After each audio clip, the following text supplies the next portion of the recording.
In the past 3 months, I've onboarded 45 commercial real estate agents into Agent Accelerator. And a large portion of those agents have come from 7 different companies, which are independent, boutique and franchised firms that have decided to outsource a layer of sales management to cresuccess. Now, one of the questions that I ask agents in this onboarding session is, on a scale of 1 to 10, 1 being terribly pessimistic, 5 being neutral, and 10 being buoyantly optimistic, how are you feeling about your expected performance as an agent over the next 12 months? What would your answer to that question be, by the way? How are you feeling about your expected performance as an agent over the next 12 months?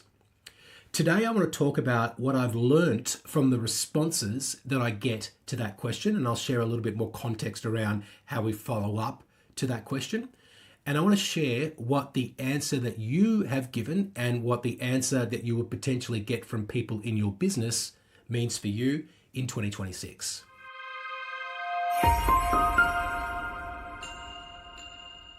This is episode 250 of Commercial Real Estate Leadership. My name's Darren Krakowiak. I'm here to help you lead better, grow faster, and stress less. And we've made it to a milestone of 250 episodes. And I'm very grateful and appreciative of your support to help us get there. There are so many different options that are available to you when it comes to how you spend your time, and so much content out there that you could choose to consume, but you've chosen to spend some time with us, and for that I am grateful. And if you do appreciate what we share each and every week here on the podcast, one way that you can show your appreciation is just by leaving us a rating or review on Apple Podcasts or on Spotify.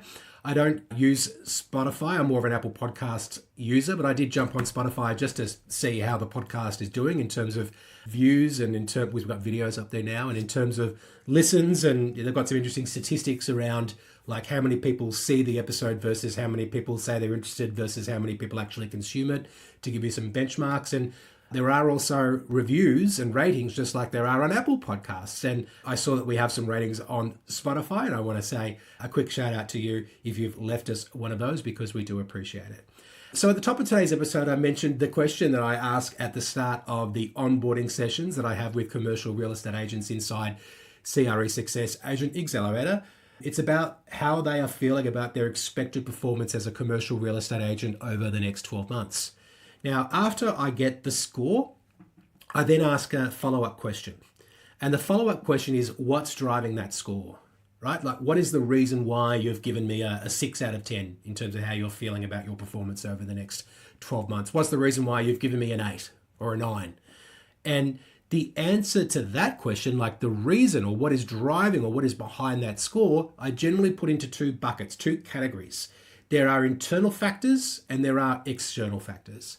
Now, internal factors can be things like how confident they're feeling in their abilities. It's based on the momentum that they have behind them. It's based on the effort that they're putting in. It's based on their own beliefs. Now, sometimes their beliefs are shaped by external factors like the environment that they're in and their colleagues, but that's still an internal thing, what they believe. And then there are people who talk about external factors, things like the market, competitors who perhaps are becoming more aggressive or discounting, or changes in the competitive landscape more generally. I'll hear about the lack of inquiry and the fact that it is just harder to do deals nowadays. And those external factors are true, and I'm not going to argue with people's sense of reality, but I will have a little bit of a point to make about the difference between being optimistic and pessimistic, and why I think it's always optimal to be optimistic, because external factors are relevant, but the truth is that agents and businesses are also doing fine right now. So even if you've got a negative perception about the way the market is at the moment or how difficult it is to do deals, you also would have to accept that there are plenty of examples of agents and agencies who are performing just fine. So while we do want to acknowledge reality, and I don't encourage you to bury your head in the sand or to be oblivious to what's going on around you or what is going on within your business or within your team or for yourself, I think a more constructive thing to do when you acknowledge that reality is to ask powerful questions. Things like, well, what do I need to be doing in order to thrive in this market? What would be required of me to be a top performer over the next 12 months? Or who do I need to become in order for me to increase my GCI by $100,000 over the next 12 months? If you're asking those types of questions, when somebody like me comes in and asks you about how you're feeling about your expected performance over the next 12 months, you're likely to give a higher score. And when I ask you around what is driving that score, you're likely to talk about internal factors that are within your control. Because the quality of the questions that you and your team are asking determine the quality of the answers they get. And commercial real estate principals have a big influence over the types of questions their teams are asking and also the types of answers that they get. So I want you to have a think about, if I came into your business and I was asking questions like to your team, what is your, how are you expecting your performance to be over the next 12 months? Where do you think people would land on a score between 1 and 10? And what answers would they give in terms of what's driving that score?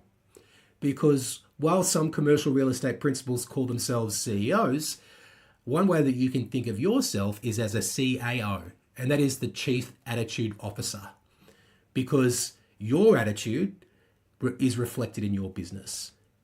And when I see businesses that are giving me scores which aren't so positive, I do wonder what messages are they getting from the leadership.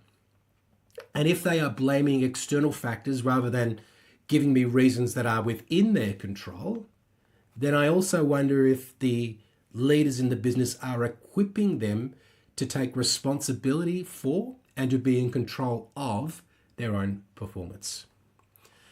Speaking of being in control of your own performance, I did have a Black Friday, Cyber Monday sale for Agent Accelerator, which I did a whole episode on, and I went all in on the marketing of it.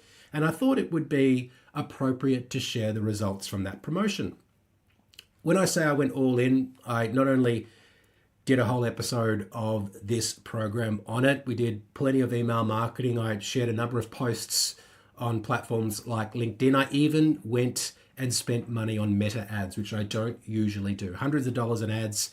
We did a text message campaign to active members of our email list. And I can report that we got 5 new members join the program as a result of those efforts. And I'm very grateful to each and every one of those 5 people for joining the program. Now, I did expect that we would have 10 to 20 people join the program, and that's based on industry averages for running this type of promotion to that many people, the number of people who are on my email list. So when we didn't hit that target, in fact, we were below the lower band, I've got to assess, well, what didn't go according to plan? Like, why didn't we hit that level of performance? And I want to do that in an objective way, right? I don't want to make this a pity party, and I don't want to get, to make the results be a reflection of me. It's just the fact that I tried something new, because I did try something new. It was weekly pricing. I'd never done weekly pricing before, so I thought I would try that. And as it happens, I tried it, and it didn't work as well as I thought it would, right? I was actually a little bit skeptical of weekly pricing, and I've been surrounded by other business coaches for a while who swear by weekly pricing. I know a very successful business coach who's in a similar vertical to me. He coaches engineers, and he does weekly pricing in his business, and his business is way bigger than my business. But I thought that, if he can do it, then I should do it, and I should give a go at it, even though I'm a little bit skeptical of it. But as it turns out, maybe I was right to be skeptical of it, because it didn't seem to resonate with my audience. But it might not just be the weekly pricing. Maybe the weekly pricing was great, and those people who joined wouldn't have joined without the weekly pricing. Maybe it's my messaging. Maybe the messaging that I'm putting out there isn't resonating with agents. Maybe I need more proof, right? We need to speak to more of our members about how they're finding the program and to get some of those testimonials documented. So I'm just going through and I'm trying to systematically understand what it is about the promotion that didn't resonate, so I can learn from that, and so I can, provide a better offering in our next promotion. So if you've run a promotion, if you've run a campaign that hasn't gone as well as you would have liked, there is some learnings in that, right? We don't often learn much from our wins. We learn more lessons from things that didn't quite go as we expected. So I just wanted to, be transparent and share the results of that, because you might have noticed the noise and it didn't go as well as I would have liked. But as I said, I'm very grateful and happy for those agents who joined. And I'm not giving up. We're definitely going to continue to build that program. We've got people in it who are getting great results, and I want to help more people, more commercial real estate agents to join. Before we do wrap up this 250th episode, I've got a short invitation for you. We are going to be running a 2026 game plan workshop next week after the release of this episode. So on Tuesday, 16th of December at 10 a.m. Australian Eastern Daylight Savings Time. So we're testing something new. Usually I run the workshops on Thursdays at 11 a.m. We're going to do Tuesdays at 10 a.m. just to see how this goes. I do have a reason for it, because I thought that this close to the end of the year, Monday night Christmas parties aren't very common, right? So I think most people should be able to get out of bed for a 10 a.m. workshop the week before Christmas on a Tuesday. So that's the rationale behind it, but it's also a test.